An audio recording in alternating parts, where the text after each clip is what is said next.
الحمد للہ وکفى وسلام علی عباده الذین اصطفى۔ آج ہم اللہ تعالیٰ کی توفیق سے 10ویں پارے کے اہم موضوعات کا مطالعہ کریں گے۔ 10ویں پارے کا آغاز سورۃ الانفال کی آیت نمبر 41 سے ہوتا ہے۔ اللہ رب العالمین فرماتے ہیں: اعوذ باللہ السمیع العلیم من الشیطان الرجیم من ہمزہ ونفخہ ونفثہ، بسم اللہ الرحمن الرحیم۔ وَاعْلَمُوا أَنَّمَا غَنِمْتُم مِّن شَيْءٍ فَأَنَّ لِلَّهِ خُمُسَهُ وَلِلرَّسُولِ وَلِذِي الْقُرْبَى وَالْيَتَامَى وَالْمَسَاكِينِ وَابْنِ السَّبِيلِ إِن كُنتُمْ آمَنتُم بِاللَّهِ وَمَا أَنزَلْنَا عَلَىٰ عَبْدِنَا يَوْمَ الْفُرْقَانِ يَوْمَ التَّقَى الْجَمْعَانِ وَاللَّهُ عَلَىٰ كُلِّ شَيْءٍ قَدِيرٌ۔ اللہ رب العالمین، اللہ احکم الحاکمین، اللہ رب الرحمن فرماتے ہیں: یاد رکھو جو بھی تم مال غنیمت میں سے لے کر آؤ اس میں سے 5واں حصہ اللہ اور اس کے رسول کا اور اس کے قریبی رشتہ داروں کا، یتیموں، مسکینوں اور مسافروں کے لیے ہے، اگر تم اس پر ایمان لاتے ہو جو اللہ رب العالمین نے جو ہے وہ نازل فرمایا تھا اپنے بندے پر یوم الفرقان، فرق کر دینے والے دن، یوم التقى الجمعان، جس دن دونوں جماعتیں آپس میں بڑھ گئی تھی۔ یہ کون سا دن تھا؟ یہ غزوہ بدر کا دن تھا۔ یہاں پر سورہ انفال کے اندر غزوہ بدر کے حوالے سے بیان ہوا ہے۔ تو غزوہ بدر والے دن جو ہے وہ اللہ تبارک تعالیٰ نے خصوصی انعام فرمایا تھا، اس کو یوم الفرقان قرار دیا۔ واللہ علی کل شیء قدیر، اللہ تعالیٰ ہر چیز پر قادر ہے۔ مسلمان بہت تھوڑے تھے اس جنگ کے اندر، 313 یا 17، اور کفار جو ہے وہ 1000 سے بھی زیادہ تھے، ان کے پاس اسلحہ بھی زیادہ تھا۔ اس کے باوجود اللہ رب العالمین کی فتح و نصرت کی برکت سے اللہ تبارک تعالیٰ نے فرشتوں کے نزول کے ساتھ مسلمانوں کے دلوں کو مضبوط کر کے کافروں کے خلاف جو ہے وہ لڑا کر اللہ رب العالمین نے جو ہے وہ فتح و نصرت عطا فرمائی، اور جو ہے وہ کافروں کو نیست و نابود کیا۔ ان کے 70 کے قریب جو ہے وہ مارے گئے، بڑے بڑے سردار 70 کے قریب ان کے قیدی بھی ہوئے۔ تو اس جنگ کے اندر اللہ رب العالمین نے مسلمانوں پر خصوصی انعام فرمایا۔ آگے جو ہے وہ اسی صورت کی آیت نمبر 45 میں اللہ تعالیٰ فرماتے ہیں: یا ایھا الذین آمنوا اذا لقیتم فئۃ فاثبتوا، اے ایمان والو اگر تمہارا کفار کے ساتھ مقابلہ ہو جائے، کافروں کے خلاف جنگ کرنی پڑ جائے تو کیا کرنا ہے؟ فاثبتوا، ثابت قدم رہنا، ڈٹ کے مقابلہ کرنا، پیٹ پھیر کر نہیں بھاگنا۔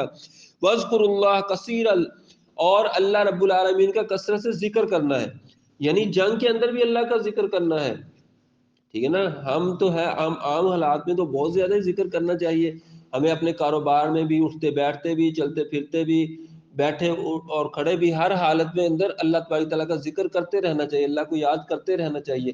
تو یہاں تو اللہ تعالیٰ نے فرمایا کہ جنگ کے اندر بھی اللہ تعالیٰ کو یاد رکھنا ہے، اور فرمایا لعلکم تفلحون، تاکہ تم کامیاب ہو جاؤ۔ وَأَطِیعُوا اللَّهَ وَرَسُولَهُ، اور اللہ اور اس کے رسول کی اطاعت اور فرمانبرداری کرنی ہے۔ وَلَا تَنَازَعُوا، اور اس بارے میں جھگڑنا نہیں ہے۔ فَتَفْشَلُوا وَتَذْهَبَ رِيحُكُمْ وَاصْبِرُوا، اور اگر تم جو ہے آپس میں جھگڑنا شروع کر دو گے تو پھر جو ہے تمہاری ہوا نکل جائے گی، تمہارا جو روب ہے کافروں پر وہ ختم ہو جائے گا۔ تو اللہ تعالیٰ فرمایا وَاصْبِرُوا، ڈٹ کر مقابلہ کرو، ان اللہ مع الصابرین، اللہ تعالیٰ ڈٹ کر مقابلہ کرنے والوں کو پسند فرماتے ہیں۔ آگے جو ہے وہ اسی صورت کی آیت نمبر جو ہے وہ 60 کے اندر اللہ تبارک تعالیٰ فرماتے ہیں وَأَعِدُّوا لَهُم مَّا اسْتَطَعْتُم مِّن قُوَّةٍ، کافروں کے خلاف قوت تیار کرو، جتنی تمہارے اندر استطاعت ہے اس کے حساب سے قوت تیار کرو۔ وَمِن رِبَاطِ الْخَيْلِ، اور جو ہے وہ نشان زدہ گھوڑے، تو اس وقت گھوڑے جو تھے وہ یعنی کہ بہت اچھی سواری گنے جاتے تھے، اور جنگ کے اندر جو ہے مرکزی کردار ہوتا تھا ان کا۔ آج کے دور کے اندر یعنی کہ جو بھی جدید اسلحہ ہے اس کے بارے میں اللہ تعالیٰ فرماتے ہیں وہ جدید اسلحہ کافروں کے خلاف تیار رکھو، مسلمانوں کے خلاف نہیں، کافروں کے خلاف۔ یہ بھی ایک بہت بڑا مسئلہ ہے نا، ہمارے ملکوں کے اندر جو مسلمان ملک کہلاتے ہیں ان کے اندر وہ اسلحہ تو تیار کرتے ہیں اور ان کی اپنی فوجیں تو ہیں، لیکن وہ مسلمانوں پر ہی بم برساری ہوتی، کافروں کے خلاف لڑنے کے لیے تیار نہیں ہوتی۔ اللہ تعالیٰ ان کو ہدایت عطا فرمائے۔ تو کافروں کے خلاف جو ہے وہ جنگ کے لیے اسلحہ تیار کرنا چاہیے۔ آگے جو ہے وہ اسی صورت کی آیت نمبر 65 میں اللہ رب العالمین اپنے پیارے نبی صلی اللہ علیہ وسلم کو حکم دیتے ہیں یا ایھا النبی حرض المؤمنین علی القتال، آپ صلی اللہ علیہ وسلم مومنوں کو قتال پر ابھاریے، جنگ پر ابھاریے۔ قتال کہتے ہیں جہاد کی سب سے اعلیٰ قسم، یعنی کافروں کے خلاف جنگ کرنا، دو بدو لڑنا۔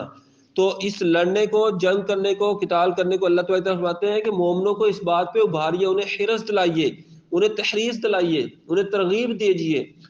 تو فرمایا کہ اگر تمہارے اندر جو ہے وہ 100 یعنی کہ مقابلہ کرنے والے ہوئے تو 200 پر غالب رہیں گے کافروں پر، اور اگر تمہارے اندر 1000 ہوئے جو ڈٹ کر مقابلہ کرنے والے تو کافروں کے 2000 کے لشکر پر غالب رہیں گے، یعنی اپنے سے دگنی تعداد پر اللہ تبارک تعالیٰ فتح و نصرت عطا فرما دیں گے۔ پھر آگے اللہ تبارک تعالیٰ فرماتے ہیں کہ فَكُلُوا مِمَّا غَنِمْتُمْ حَلَالًا طَيِّبًا، یہ مال غنیمت جو حاصل ہو جائے وہ حلال اور طیب ہے تمہارے لیے، اس میں سے کھاؤ۔ پیچھے جو ہے اسی پارے کی پہلی آیت کے اندر تھا نا کہ اس میں سے 5واں حصہ خمس جو ہے نا وہ اللہ اور اس کے رسول کا ہے، ٹھیک ہے نا، یعنی کہ وہ جو نبی مکرم صلی اللہ علیہ وسلم کے رشتہ دار یعنی کہ ان کی آل میں سے موجود ہوں ان کے لیے حصہ ہوتا ہے، اور اس کے علاوہ غریبوں، یتیموں، مسکینوں کے لیے ہوتا ہے خمس جو ہے 5واں حصہ۔ آگے اللہ تعالیٰ فرماتے ہیں اسی صورت کی آیت نمبر 84 کے اندر، اللہ 74 کے اندر اللہ تعالیٰ فرماتے ہیں الذین والذین آمنوا وہاجروا وجاہدوا فی سبیل اللہ، وہ لوگ جو ایمان لائے اور ہجرت کی اور جہاد کیا اللہ کے راستے میں، والذین آووا ونصروا، اور وہ لوگ جنہوں نے ان کی مدد کی اور ان کو ٹھکانہ دیا، یعنی مہاجرین بھی اور انصار بھی، دونوں کے بارے میں اللہ تعالیٰ فرماتے ہیں اولئک هم المؤمنون حقا، یہ سچے مومن ہیں، لہم مغفرۃ ورزق کریم، ان کے لیے مغفرت بھی ہے اور رزق کریم بھی ہے، بہترین رزق بھی اللہ تعالیٰ نے تیار کیا ہوا ہے۔ تو اس کے بعد آگے سورۃ التوبہ ہے جسے سورہ برات بھی کہا جاتا ہے، اس کا پہلا لفظ برات ہے۔ تو یہ جو ہے وہ یہ واحد صورت ہے قرآن پاک کی جس کے شروع میں بسم اللہ الرحمن الرحیم نہیں ہے، ورنہ ہر صورت کے شروع میں بسم اللہ الرحمن الرحیم اللہ تعالیٰ نے نازل فرمائی ہے۔ تو اس کی وجہ بعض نے بتایا کہ یہ سورہ انفال ہی اور سورہ انفال اور سورہ توبہ ایک ہی سورت کے دو حصے ہیں، ایک ہی یعنی کہ ایک ہی متن کے اندر ہے، دونوں کے اندر اللہ تعالیٰ نے جہاد کا بیان فرمایا ہے، کافروں اور منافقوں کے خلاف یعنی کہ بیان فرمایا ہے۔ تو یہ جو دونوں صورتیں ہیں یہ مجاہدین کے لیے نور العینین ہے، ان کے لیے آنکھوں کی ٹھنڈک ہے، اور جو کافر اور منافق ہے وہ 14 سال سے اس کے خلاف ہی یعنی کہ چلتے آ رہے ہیں اور اس کو برا بھلا ہی سمجھتے آ رہے ہیں، اور انشاءاللہ ان کی اپنی ہی جو قدورت ہے وہ ان کے اپنے ہی منہ پر قیامت کے دن کالک کی طرح مل دی جائے گی۔ تو اللہ تبارک تعالیٰ اس صورت کے اندر سورہ توبہ کے اندر ارشاد فرماتے ہیں، یہ آیت نمبر 5 ہے، اللہ تعالیٰ فرماتے ہیں فَقْتُلُوا الْمُشْرِكِينَ حَيْثُ وَجَدتُّمُوهُمْ، تم کافروں کو جہاں پاؤ قتل کرو، انہیں مار ڈالو، وَخُذُوهُمْ، اور انہیں پکڑ لو، وَاحْصُرُوهُمْ، ان کو گھیر لو، وَقْعُدُوا لَهُمْ كُلَّ مَرْصَدٍ، ان کی ہر گھات کی جگہ پر ان کے خلاف بیٹھو، یعنی گھات لگا کے ان کے لیے بیٹھو، جہاں پاؤ ان کو قتل کر دو۔ فَإِن تَابُوا، اگر وہ توبہ کر لیں یعنی ایمان لے آئیں، وَأَقَامُوا الصَّلَاةَ، اور نماز قائم کرے، وَآتَوُا الزَّکَاۃَ، اور زکوٰۃ ادا کرنا شروع کر دے، فَخَلُّوا سَبِیلَهُمْ، پھر ان کا رستہ چھوڑ دو، ان اللہ غفور الرحیم، اللہ تعالیٰ بخشنے والا مہربان ہے۔ یعنی کہ کافروں کو مارنے کا حکم ہے، لیکن اگر کافر ایمان لے آئیں اور نماز قائم کریں اور زکوٰۃ ادا کریں پھر وہ مسلمان بن گئے، ٹھیک ہے نا، یہ یاد رکھیے گا، جب تک بندہ ایمان نہ لائے، توبہ نہ کرے اور نماز نہ پڑھے، زکوٰۃ نہ دے، تب تک بندہ مسلمان نہیں ہے، ٹھیک ہے نا۔ زکوٰۃ تو اس پر ہے جس کے پاس مال ہے، ٹھیک ہے نا، اور نماز ہر ایک مسلمان پہ فرض ہے، جو جب تک وہ نماز نہیں پڑھتا نا مسلمان نہیں ہے، ٹھیک ہے نا۔ اسی صورت کی آگے جو ہے وہ آیت نمبر 11 کے اندر اللہ تعالیٰ فرماتے ہیں فَإِن تَابُوا وَأَقَامُوا الصَّلَاةَ وَآتُوا الزَّكَاةَ فَإِخْوَانُكُمْ فِي الدِّينِ، اگر وہ توبہ کر لیں یعنی ایمان لے آئے، نماز قائم کریں اور زکوٰۃ ادا کریں، پھر وہ دین کے اندر تمہارے بھائی ہے۔ دین کے اندر بھائی وہی ہوتا ہے جو نماز قائم کرتا ہے، زکوٰۃ ادا کرتا ہے، جو نماز نہیں پڑھتا وہ دین کے اندر بھائی نہیں ہے، وہ تو یعنی کہ بلکہ حدیث کے اندر آتا ہے اللہ کے نبی صلی اللہ علیہ وسلم نے فرمایا من ترک الصلاۃ متعمدا فقد کفر، جس نے جان بوجھ کے کوئی نماز چھوڑی اس نے کوئی کفر کیا، تو وہ ایک طرح سے کافر ہے، ٹھیک ہے نا۔ مسلمان وہی ہوتا ہے جو 5 وقت کا نمازی ہوتا ہے، ٹھیک ہے نا، یہ شرط ہے۔ آگے جو ہے وہ اسی صورت کے اندر اللہ رب العالمین نے جہاد کی فضیلت بہت زیادہ بیان فرمائی، اور اس کی آیت نمبر 20 جو ہے وہ خصوصی طور پر دیکھیے، اللہ تعالیٰ فرماتے ہیں الذین آمنوا وہاجروا وجاہدوا فی سبیل اللہ، وہ لوگ جو ایمان لائے اور ہجرت کی اور جہاد کیا اللہ کے راستے میں بھی اموالہم وانفسہم، اپنی مالوں کے ذریعے، اپنی جانوں کے ذریعے، اعظم درجۃ عند اللہ، اللہ تعالیٰ کے ان کے بہت بڑے بڑے درجات ہیں، واولئک هم الفائزون، اور یہی لوگ کامیاب ہونے والے ہیں، یبشرہم ربہم برحمت منہ، ان کے رب کی طرف سے ان کے لیے رحمت کی خوشخبریاں ہیں، ورضوان اور اللہ تعالیٰ کی رضامندی بھی، اللہ راضی بھی ان سے، وجنات اور ان کے لیے باغات ہوں گے، جنتیں ہوں گی، لہم فیہا نعیم مقیم جس کے اندر وہ نعمتوں کے اندر ہمیشہ خوش و خرم رہیں گے، خالدین فیہا ابدا، حالانکہ یہاں مقیم کا مطلب یعنی ٹھہرا ہوا، اور آگے جو ہے خالدین یعنی کہ ہمیشہ، اور پھر آگے آبادن اس کا مطلب یہ ہمیشہ، یعنی ہمیشہ ہمیش وہاں پر رہنا ہوگا، کبھی نکالے نہیں جائیں گے، اور ہمیشہ ہمیش نعمتیں بھی جاری رہیں گی، ہمیشہ ہمیش بندہ بھی وہاں زندہ رہے گا، ہمیشہ ہمیش وہاں رہنا بھی ہوگا، نکالا نہیں جائے گا، اور ہمیشہ ہمیش نعمتیں بھی جاری رہیں گی، وہ بھی ختم نہیں ہوگی۔ کیا بات ہے! تو یہ کن کے لیے ہے؟ جو ایمان لاتے ہیں اور ہجرت کرتے ہیں اور جہاد کرتے ہیں اللہ کے راستے میں۔ یہ مجاہدین کی بہت بڑی فضیلت اللہ تعالیٰ نے بیان فرمائی ہے اس آیت کے اندر اور ان صورتوں کے اندر بھی۔ آگے اللہ تعالیٰ اس صورت کی آیت نمبر 30 کے اندر فرماتے ہیں وقالت الیہود عزیر ابن اللہ، یہودی کہتے ہیں کہ عزیر علیہ السلام اللہ کے بیٹے ہیں، وقالت النصارى المسیح ابن اللہ، اور عیسائی کہتے ہیں کہ مسیح عیسیٰ بن مریم جو ہے وہ اللہ کے بیٹے ہیں۔ ذالک قولهم بافواہہم، اللہ تعالیٰ فرماتے ہیں یہ ایسے منہ کی باتیں ان کی، یہ اپنی طرف سے گھڑ کے لگائے جا رہے ہیں، ان کی منہ گڑت باتیں ہیں، اور جو ہے وہ اس کی کوئی دلیل اللہ تعالیٰ نے نازل نہیں فرمائی، ٹھیک ہے نا۔ تو آگے فرمایا کہ اتخذوا اس سے اگلی آیت میں اتخذوا احبارهم ورهبانهم اربابا من دون اللہ، انہوں نے جو ہے وہ اپنے احبار اور رہبان کو، اپنے جو ہے وہ مشائخ اور پیروں کو، درویشوں اور مولویوں کو جو ہے رب بنا لیا اللہ کے علاوہ۔ تو یہ عدی بن حاتم تائی جو کہ عیسائیت سے اسلام قبول کیا تھا، اس نے نبی مکرم صلی اللہ علیہ وسلم سے جب یہ آیت سنی تو آپ صلی اللہ علیہ وسلم سے پوچھا، اللہ کے نبی صلی اللہ علیہ وسلم ہم نے اپنے جو ہے وہ علماء اور مشائخ کو، اپنے پیروں اور مولویوں کو رب تو نہیں بنایا تھا؟ تو آپ صلی اللہ علیہ وسلم نے فرمایا کیا جس بات کو وہ حلال کہتے تھے اگرچہ اللہ کی کتاب میں حرام ہو تو تم اس کو حلال سمجھ لیتے تھے نا، اور جس بات کو وہ حرام کہتے تھے اللہ کی کتاب میں اگرچہ حلال ہو تم اسے حرام سمجھ لیتے تھے نا؟ اسے کہا ہاں یہ تو ہے۔ تو آپ صلی اللہ علیہ وسلم یہی تو رب بنانا ہے، یعنی جس چیز کو اللہ اور اس کے رسول نے حلال قرار دیا ہو، کوئی بندہ اٹھ کے اس کو حرام قرار دے دے، اگر آپ اس کو مان لیتے تو آپ اس کو رب بنا رہے ہیں، ٹھیک ہے نا۔ مثلا شراب کو اللہ تعالیٰ نے حرام قرار دیا، اگر کوئی کھڑا ہو کہ نہیں جی حلال ہے، آپ اس کی بات مان لیتے ہیں، اس کا مطلب آپ نے اس کو رب بنا لیا، ٹھیک ہے نا۔ تو یعنی کہ حلال حرام کا جو اختیار ہے وہ اللہ تعالیٰ کے پاس ہے، اللہ تعالیٰ نے حلال و حرام کے سارے معاملات جو ہے نا وہ اپنی کتاب کے اندر اپنے رسول کے ذریعے ہمیں واضح طور پر بیان فرما دیے۔ آگے جو ہے وہ اللہ تعالیٰ فرماتے ہیں اس آیت کی، اس سورہ توبہ کی آیت نمبر 36 میں ان عدت الشہور عند اللہ 12 شہرا، کہ اللہ تعالیٰ کے ہاں جس دن سے زمین و آسمان پیدا ہوئے اس دن سے مہینوں کی تعداد 12 ہے، اور ان میں سے 4 حرمت والے ہیں۔ 4 حرمت والے کون سے بھلا؟ یہ ہے محرم، بلکہ اس سے پہلے 2 جو ہے ذی القعدہ، ذی الحج، محرم، اور 1 رجب، ٹھیک ہے نا۔ یہ 4 مہینے جو ہیں وہ حرمت والے ہیں، کیونکہ ذی القعدہ کے اندر لوگ حج کرنے جاتے تھے، ذو الحج کے اندر حج ادا کرتے تھے، محرم کے اندر واپس آتے تھے، اور رجب کے اندر عمرہ کرنے جاتے تھے۔ تو یہ حرمت والے مہینے، اس کے اندر کافر بھی جو ہے وہ لڑائی نہیں کرتے تھے۔ اللہ تعالیٰ مومنوں کو بھی ان کی حرمت کا خیال رکھنے کا حکم ارشاد فرمایا کہ ان کے اندر لڑائی نہ کرو، اگر کافر پہل کر دے پھر جو ہے وہ ان سے لڑو، پھر جو ہے وہ چھوٹ ہے تمہیں، اور کافر پہل کریں، اگر خود پہل نہ کریں ان مہینوں کے اندر۔ تو آگے جو ہے وہ اللہ تعالیٰ اسی سورت کی آیت نمبر 60 میں ارشاد فرماتے ہیں، زکوٰۃ کے مصارف اللہ تعالیٰ نے بیان فرمایا، زکوٰۃ کے مصارف 8 ہے اور آیت نمبر 60 ہے سورہ توبہ کی۔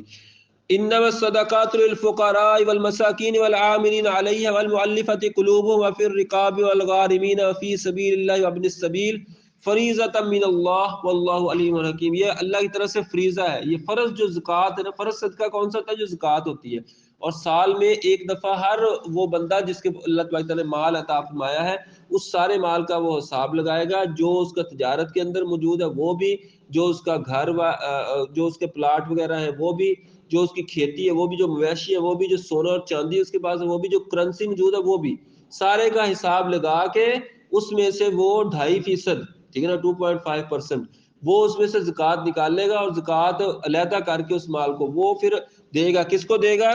وہ دے گا للفقراء، فقیروں کو، والمساکین، مسکینوں کو، جس کو یعنی کہ جن کا گزر بسر نہیں ہو رہا، والعاملین علیہا، اور جو اس کے اگر جو ہے وہ خلافت قائم ہو اور اس کے ایک محکمہ قائم کیا گیا زکوٰۃ کا، اس کے جو عاملین ہوتے ہیں یعنی کہ اس کے جو ملازمین ہوتے ہیں ان کو جو ہے وہ اس میں سے تنخواہیں وہ حکومت جو اسلامی حکومت ہے وہ دے سکتی ہے.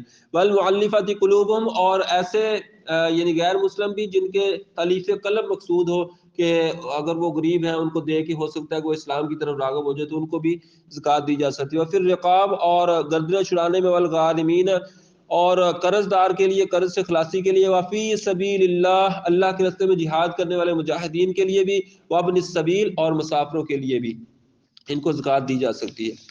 آگے اسی صفحے پر جو ہے وہ سورہ توبہ کی آیت نمبر 65 میں اللہ تبارک تعالیٰ فرماتے ہیں قل اب اللہ و آیاتہ و رسولہ کنتم تستہزئون، کیا تمہیں اللہ اور اس کا رسول اور اس کی آیتیں ہی ملی ہیں کہ تم ان کا مذاق اڑاؤ؟ لا تعتذروا قد کفرتم بعد ایمانکم، بہانے نہ بناؤ تم ایمان لانے کے بعد کافر ہو چکے ہو. یعنی کہ جو لوگ اللہ اور اس کے رسول کی اللہ تعالیٰ کی آیات کا مذاق اڑاتے ہیں وہ ایک قسم کے کافر ہو جاتے ہیں، ان کا ایمان ختم ہو جاتا ہے. ٹھیک ہے نا. آج ہمیں اس بارے میں ضرور احتیاط کرنی چاہیے.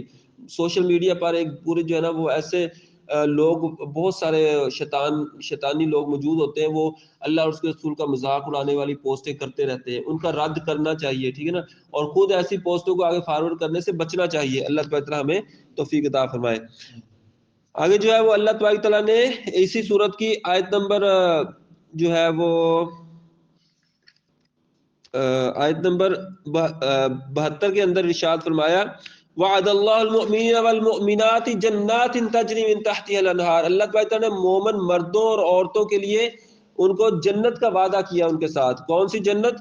تحتها الانہار، جس کے نیچے نہریں لہریں لے رہی ہوں گی، خالدین فیہا، وہ اس کے اندر ہمیشہ رہیں گے، ومساکن طیبۃ، اور ان کو وہاں پر پاکیزہ گھر ملیں گے، فی جنات عدن، نعمتوں والی جنت میں، ہمیشہ رہنے والے باغات میں، ورضوان من اللہ اکبر، اور اللہ کی رضامندی سب سے بڑی چیز ہے. ذالک هو الفوز العظیم، یہ سب سے بڑی کامیابی ہے. اصل کامیابی وہ ہے کہ بندہ جہنم کی آگ سے بچ کر جنت میں چلا جائے، یہ سب سے بڑی کامیابی. اللہ تعالی ہمیں بھی اس کامیابی سے ہمکنار فرمائے. آگے جو ہے وہ اسی سورت کی آیت نمبر 80 کے اندر اللہ تعالی فرماتے ہیں استغفر لهم او لا تستغفر لهم ان تستغفر لهم 70 مرۃ فلن یغفر اللہ لهم، اگر آپ ان کے لیے بخشش مانگے یا نہ مانگے برابر ہے. اگر آپ ان کے لیے 70 دفعہ بھی بخشش مانگے تو اللہ تعالیٰ ان کو معاف فرمانے والا نہیں ہے. اس آیت کے شان نزول میں آتا ہے کہ منافقوں کا جو سردار تھا عبداللہ بن ابی، وہ بڑا منافق تھا. اس نے یعنی کہ اسلام کا مذاق بھی اڑاتا تھا چھپے ہوئے الفاظ میں، اور جو ہے وہ مسلمانوں کے خلاف ابھارتا بھی تھا. اس نے پوری ایک ٹیم منافقوں کی بنائی ہوئی تھی. وہ مر گیا تو اس کا بیٹا جو تھا وہ سچا مسلمان تھا. اس نے آ کے نبی صلی اللہ علیہ وسلم سے عرض کیا کہ آپ صلی اللہ علیہ وسلم جو ہے نا ان کے لیے کفن دے دے. تو آپ صلی اللہ علیہ وسلم نے اپنا کرتا جو نبی صلی اللہ علیہ وسلم کے جسم اطہر کے ساتھ لگا ہوا وہ کرتا اس کو عطا کر دیا یہ کفن کے لیے. اور اس نے کہا کہ آپ جنازہ بھی پڑھا دیجئے. نبی صلی اللہ علیہ وسلم اس کا جنازہ پڑھانے کے لیے تشریف لے گئے. حضرت عمر رضی اللہ عنہ روک رہے ہیں کہ اللہ کے رسول یہ تو منافق تھا. تو آپ صلی اللہ علیہ وسلم فرمایا مجھے اللہ تعالیٰ نے ابھی منع نہیں فرمایا اس لیے میں جنازہ پڑھاؤں گا. نبی مکرم صلی اللہ علیہ وسلم نے اس کا جنازہ پڑھایا. ٹھیک ہے نا. نبی صلی اللہ علیہ وسلم کا مبارک کرتا جو ہے وہ اس کا کفن بنا. پھر جب قبر کے اندر ڈالا گیا دوبارہ نبی صلی اللہ علیہ وسلم ایک دفعہ اوپر نکال کے نبی صلی اللہ علیہ وسلم نے اپنا لعاب دہن اس کے منہ میں ڈالا. ٹھیک ہے نا. پھر بھی اللہ رب العالمین فرماتے ہیں کہ آپ ان کے لیے بخشش مانگے یا نہ مانگے، آپ ان کے لیے 70 دفعہ بخشش مانگے، اللہ معاف کرنے والا نہیں. ان کو جو شرک کرتا ہے اس کی کوئی معافی نہیں، کوئی نبی بھی اس کی سفارش کرے گا معافی نہیں ملے گی شرک کرنے والے کی. جو منافقت کرتا ہے اس کی بھی نبی بھی اگر سفارش کر دے گا پھر بھی معافی نہیں ملے گی. ہمارے یہاں لوگ شرک بھی کر رہے ہوتے ہیں اور کہتے ہیں ہمارا نبی ہمیں بخشوا لے گا. کیسے بخشوا لے گا؟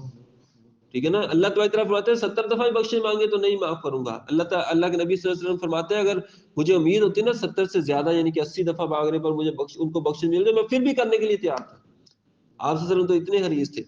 تو آگے اللہ تعالیٰ نے فرما دیا اسی سورت کی آیت نمبر 84 میں وَلَا تُصَلِّ عَلَىٰ أَحَدٍ مِّنْهُمْ مَاتَ أَبَدًا، اگر ان میں سے کوئی مر جائے تو آپ نے ان کی قبر پر کھڑے بھی نہیں ہونا، ان پر نماز بھی نہیں پڑھنی. وَلَا تُقِيمْ عَلَىٰ قَبْرِهِ، اس کی قبر پر بھی نہیں کھڑا ہونا. وَلَا تُصَلِّ عَلَىٰ، اور ان پر نماز بھی نہیں پڑھنی، نماز جنازہ بھی نہیں پڑھنا اس کا، اور اس کے قبر پر بھی نہیں کھڑے ہونا. یہ بھی ایک حکم ارشاد فرما دیا. تو ہمیں بھی جب جنازہ کسی کا ہو تو ہمیں یہ پتہ لگانا چاہیے کیا وہ بندہ مسلمان تھا، وہ شرک تو نہیں کرتا تھا. اگر شرک کرتا تو ہمیں اس کا جنازہ پڑھنے کی ضرورت نہیں ہے. تو اگر جو ہے وہ شرک سے پاک تھا اور جو ہے وہ اللہ پر ایمان لاتا تھا پھر اس کا جنازہ پڑھے، ٹھیک ہے نا، نماز 5 وقت پڑھتا ہو، کیونکہ بے نماز کے جنازے کے بارے میں بھی بہت سارے علماء کرام کے فتاوی موجود ہے، وہ کہتے ہیں کہ وہ بھی کافروں کی طرح اس کا جنازہ بھی نہیں پڑھنا چاہیے جو بے نماز ہو۔ اللہ رب العالمین سے دعا ہے اللہ تبارک تعالیٰ ہمیں نمازی بھی بنائے، اللہ رب العالمین ہمیں کتاب و سنت کو سیکھنے، سمجھنے، عمل کرنے اور دوسروں تک پہنچانے کی توفیق عطا فرمائے۔ سبحانک اللہم و بحمدک اشہد ان لا الہ الا انت استغفرک و اتوب الیک، وصلی اللہ